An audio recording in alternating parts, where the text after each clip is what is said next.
Dahil alam na natin kung ano yung mga factors na nakakaapekto sa posisyon ng interface, ngayon ay alamin natin kung paano nakakaapekto ang isa sa apat na yon, ang density.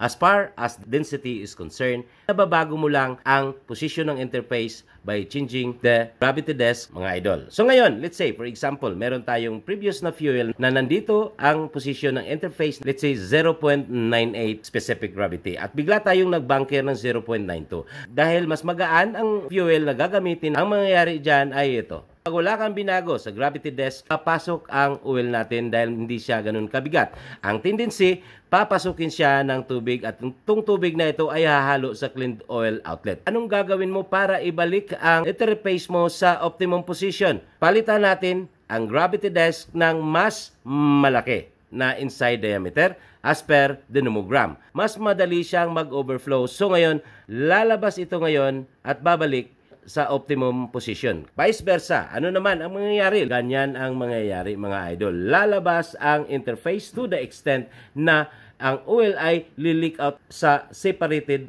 water outlet. Yun ang tinatawag natin na suka. Anong gagawin mo sa gravity desk? Liitan natin ang inside diameter nang sa ganon papasok ang interface position. Ang topic natin ngayon ay paano nakakaapekto ang viscosity and temperature sa position ng interface sa purifier. Examplean ko kayo ng mataas na temperature at mababa na viscosity. Papasok ang oil na mataas na temperature at mababang viscosity.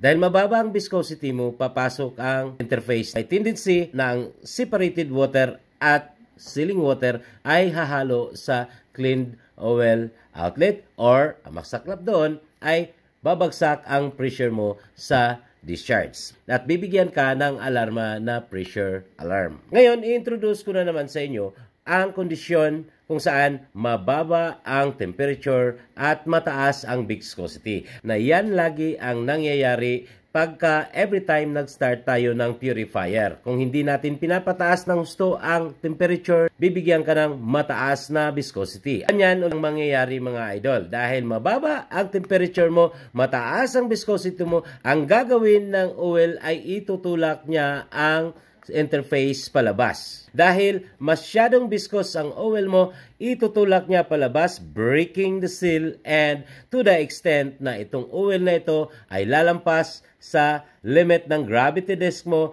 ay hahalo siya sa separated water outlet. Maraming salamat and please follow Chief Yoy.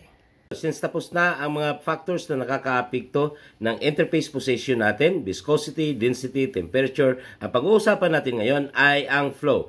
Paano pala pag binigyan natin ang purifier ng napakataas na flow? Since nandito ang optimum position ng interface, dahil masyadong mataas ang flow mo, pagpasok ng dirty oil mo dito ay dadaan yan sa mga distribution holes, and since marami kang nilagay dyan, kahit gaano pa kalinis ang mga destocks ay hindi na niya ma-accommodate lahat ng oil. Pagpasok ng oil mo, yung iba ay hindi na ma-accommodate in between ng mga desk na ito. Yung ibang oil ay diretso na lang doon sa taas at hindi na siya ma-purify dahil ang requirement natin sa separation process, ang lahat ng oil na to ay kailangang dumaan in between the stocks na ito.